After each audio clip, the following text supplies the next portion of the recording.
Merhabalar, yine Haos Mutfak'tayız. Bugün bir ilki gerçekleştireceğiz ve YouTube kanalımızda ilk defa İngilizce video çekeceğiz. Ben de çok heyecanlıyım. Evet, normal hayatımda sürekli İngilizce konuşuyor olsam da kamera karşısında İngilizce konuşmak benim için de farklı bir deneyim olacak. Tijs ile birlikteyim. Bu videoyu İngilizce çekmemizin sebebi Tijs Hollandalı ve Hollanda'dan geldi. Bugün modüler evleri, eko köyleri ve Tijs'in aslında Hatay'daki tecrübelerini konuşacağız. Zaten şimdi kendisini de anlatmaya başlayacağız. Bundan sonraki kısım İngilizce olacak ama merak etmeyin, altyazılardan rahatlıkla takip edebilirsiniz. So I did a little bit introduction for everyone. Welcome back. Hoş bulduk. Hoş geldin. Hoş bulduk. Nasılsın? Ben de iyiyim, teşekkür ederim. Sen nasılsın? Ben de çok iyiyim. I'm very happy that I'm here with you. I'm also happy to be back. Yeah. In Turkey as well, specifically here in Istanbul, specifically here in this place, because you know that the last time I was here for 3 months, this basically was my home out of Istanbul. So no, feels good to be home in that sense. Okay, I'm very happy that we're doing this video. Also, I want to show people that even from different countries, that we had friends who helped us. Not in Turkey, because we also had another friend who worked in the TÜYAP area, and then you became our like team member or a family member, I might say. You worked in Hatay for 3 months. Yeah. In that hot weather, without complaining about anything, and I'm very like grateful for that, and I like tell everyone about you. Firstly, I want to thank you for all the people who are living in the village and also for our whole country. That's that's a lot. No, it's not. But yeah, it was a very special experience, I would say. Of course, you know, we met like somewhere completely else, and me coming to Turkey was supposed to be on way different terms. But then, of course, the earthquake happened, and that kind of rolled over into me coming helping with this project. So can I just interrupt you and ask my question, because exactly what I want you to, say about it. So how did you come across the Hatay project in general? And the modular houses, like you designed and worked in the project area. Yeah. How did you get involved in this project? So this started, of course, already, I think 2-3 months before the earthquake, when we met in Bologna in Italy. It was quite a coincidental meeting on the top of an old castle, and that led into us having dinner together. Turning out that you worked as an architect, I was studying architecture, and me becoming interested to see what you were doing over here in Istanbul, because you told me that you, for the last couple of years, worked on tiny houses, which is a subject that not necessarily like comes across in the curriculum of our studies. And over the last years, I've been always looking beside my studies into tapping into those niches of architecture that are exactly, right? To expand my view on it a bit. Tiny houses became one of them. So then we of course agreed I'm coming to Istanbul and to work together from like April on or so. And then literally, I think a month later, the earthquake happened. And I think that, just kind of like then you telling me that you were going to start this project kind of became for me the necessary or the logical step to then just say, okay, then I'll just come help out with that, you know. Also, I see it as an advantage in your college in the Netherlands. Also, the whole class, I think you did a research about the earthquake area, right? And can you also tell us a little bit about your master study? So indeed, like after the earthquake, I think a couple of projects picked up with in my university. There, especially I think one of the most important ones that was also started just before I came here in April, which was put up or led by 2 like women from my studies who also have like ties, like family ties to the area. and they also want to do something, so they started this Syrian and Turkish architectural relief team and I joined their first workshop also there, and they were basically also looking for ways how can sort of the field of architecture help from or with their knowledge. So it was interesting to see that sort of different things were happening, but then of course I already came here, spent 3 months here, and so when I came back and I started my final year of my master in September, and beforehand I already knew that I was coming here, so I was curious to see if I can basically continue up on what I was doing here. And I wanted to focus a bit more, not necessarily on the housing, because everybody was already touching upon that. Everybody was busy with that, finding solutions, building containers. Yeah, or also looking for other ways to get that to a proper level of housing, so not really just the containers. And that started with just the interest to see, and that also kind of was confirmed when I was in Hatay, is to see how culture and cultural heritage kind of helped in this whole process of recovery after an earthquake or after such a disaster happening. And over the last, say, 15-20 weeks, that rolled in my research over into basically looking for ways how we can produce public spaces, which on the short term offer the necessary relief, but on the long term also generate a bit more resilience among communities. How can we build back better is kind of sort of the slogan that also international aid organization likes to use, which I think works in this case as well.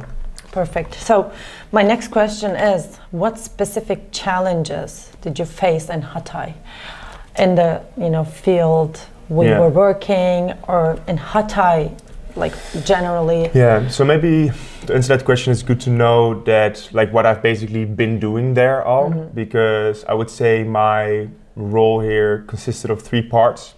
First of them on site, actually in Hatay, helping out with the actual building and preparing the homes to make them ready for people to move into.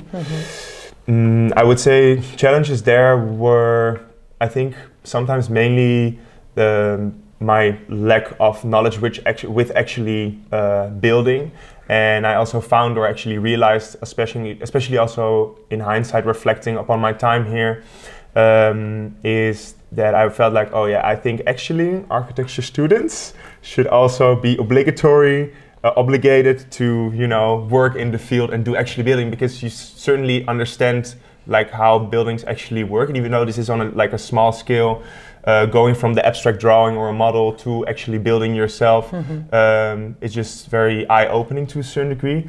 So then sometimes, to go towards your question about a challenge, what I found was that I sometimes felt maybe I couldn't contribute as much as I would like to in actually constructing, because some of the other guys were easily picking up, for example, the welding of the steel construction, or placing the windows or insulating, and with me it just took a bit more time to get into that, but I feel in the end I was happy that I could get into some of those things. But it's totally normal, you weren't educated to that's true. Build stuff, and I try to tell this to every intern I work with, that they have to touch the building, they have to be involved with the building. And that's what I did for a long time when I was building tiny homes on site, but also I was making the furnitures from scratch, I was doing all the paneling, I was doing all the insulation applications, and try to be involved in anything so I can learn what's wrong and right, and how does this job actually takes or should take. And also it really helped me to understand all the details of the construction, and help me to design new ways to build stuff easily. So then going because I said my role here consisted of 3 parts. The second part was the development of the new, basically modular house that we're designing, or that we're working on, have been working on, still working on. I think challenges there, I would say that because of the situation over there, ideally when you go along such a design process, it comes in handy when you're able to easily or fast test certain things, in real life. And we've of course experienced. When we constructed or designed the first idea, we made a 1 to 10 model out of it, a scale model, and then like from there it looked like, oh yeah, this is gonna work. But then when we started to make like a sample one to one, you saw that like this connection's not always working. But because like the situation there and these CNC, like so the place where they actually can make these parts, they don't always have time. So then suddenly it's 2 weeks pass before we can move on. Do something. So that's but that was also because we were in Hatay. Exactly, yeah. but you're asking what challenges were there, So I guess that, and the third thing that I've been working on, or what I've been trying to do while I was here, was helping out with like connections and finding extending a bit the reach of where we could find funding for the project. And when I started with that, I felt like, oh yeah, I immediately like had some context and I could reach, and I felt that was going well. But at some point, you kind of then reach just closed doors, or sometimes things seem to be like, oh yeah, there's definitely something going to be in here, and then that turns out to be not to. And then of course there's going to be these moments where you feel like, oh shit, I wish I could have like made that happen. Disappointed, right? Yeah, so like a little bit disappointed in yourself, like, oh yeah, I wish. But then on the other hand, I think it's also has been good to step also in that game to see, okay, how does that actually work? Like who do you reach out to? How do you reach out to them?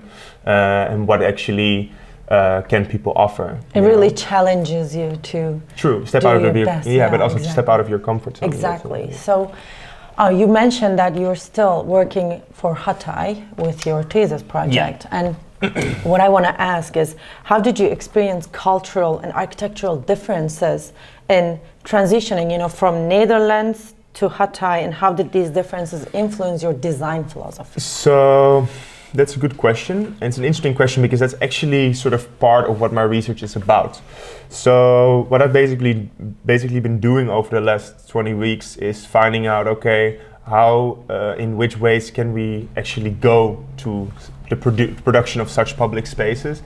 And I found, like, through my research that a good way to go about it, which you often see in successful post-disaster projects, is the involvement of participatory design strategies. So that basically means to actively involve the stakeholders, which means the people who are going to use such a space. But it can also be other involved parties, that can be governmental institutions. And so within my research, I kind of wanted to find out, okay, for Hatay specifically, how do you go about within basically their culture, stepping in as somebody from a different culture, from a couple of thousand kilometers away, how do you go about opening up that discussion and conversation with them? Mm-hmm. And I think what helped, of course, is that I've been working on this project, and I think that is also something that is sort of kind of this directory of my project in the first place, that I argue that you cannot really, as an architect or as an international aid organization or whoever it is that sends a solution, that they cannot do that just by sitting from their desk a couple of thousand kilometers away. Yeah. You have to see and you have to talk to people, interact. Yeah. And I think me having been there was sort of the start for that, that opening that up. And then the next step now was to the start of probing these participants, the people who joined these conversations during these workshops that I hosted. And also that then led to the start of generating ideas, which I now then take back home with me, mm-hmm. And then start generating first concepts out of that, and then ideally would take that back again to see, okay, did it indeed match what these people were suggesting or what I took out of that conversations that we had. Mm-hmm. So I want to ask a personal question, mm-hmm. because I just remembered how the situation, when we were there, when we had no water, no electricity, no food. And I just want to ask, how did it change your personal life, and like contributed to your life, you know, like That's again a very good question. You've seen very bad lives there, and you were also, even though there were no people living in the area, we were still building it, and you, because you were such a social person and active, you were spending time with people from Hatay. Exactly. And you've listened to their stories.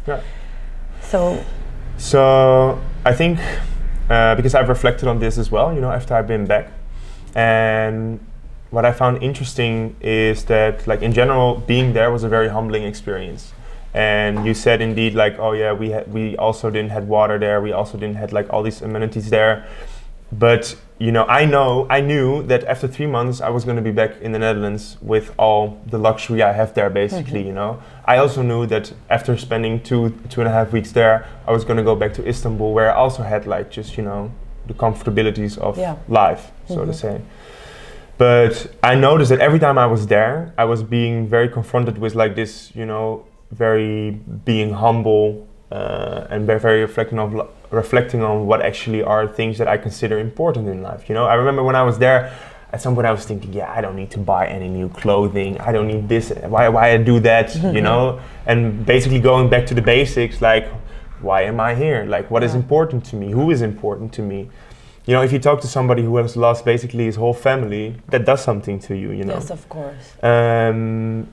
So no, I guess in that sense, and what I found even more interesting, what I noticed when I came back to Istanbul, after spending time there and having those thought lights, oh yeah, I don't need all these things, then coming back to Istanbul, I noticed that I was getting consumed again by this city, which kind of wants you to be a consumer, you know? Exactly. And then I was realizing that I was again here like, oh, but I actually might want to go shopping, and I might want to do this and this, you know? And you, without noticing, you're being like sucked back in. So did you reduce consuming in general? I guess so, but I think yeah, I would say so, but that also has more reasons. That also has to do with life becoming more expensive. Exactly, I would say. Of course. So also another thing, did you started seeing luxury like in a different perspective, from a different perspective, like? I don't know, but that depends on what you consider luxury, because like many furnitures, having like so many clothes, you know, like being able to eat wherever you want. I don't know, like I do gotta say, like also being back in Amsterdam now since, what is it, September again, also because when I came back from Turkey, like a couple of weeks later I was gonna go on vacation, which I already booked. I was going to Vietnam for 3 weeks, and there, you know, you kind of become like this Western consumer again, and especially there because, you know, relatively everything is very cheap there, so there you can like consume again. And then just being back in the Netherlands, you kind of, it's easy to fall back in certain patterns, but I do gotta say, like what I definitely took back is that I've at the moments where I feel like I'm getting a bit stressed out, or when I feel like things are getting hard or something, especially during my studies, then I can now sort of objectively take a step back and say, oh, whoa, but you know, what is this compared to what I've seen there? Yeah. So I guess that is something that I've definitely. So you face the difficulties differently. Well, it's not necessarily that I felt like that I faced the difficulties, but I saw other people facing those difficulties, and experienced that in real life, like face to face, when people actually telling you those stories, sitting on a doorstep of a house that is not existing anymore. Yeah, that does something to you. Okay, let's not get too emotional. Okay, so you worked on modular homes and eco-village project, and what do you think the advantages of these like eco-villages in sustainability, you know, like in the environmental impacts of eco-villages? But like you mean in general, specifically now in this No, in general, like what do you think of, like, because I don't think you worked on such a like specific area before, No, indeed. It's like, I think what is interesting, because you know like this idea of tiny houses has been picking up for I think the last 10-15 years, maybe a lot, like all over the world, so to say.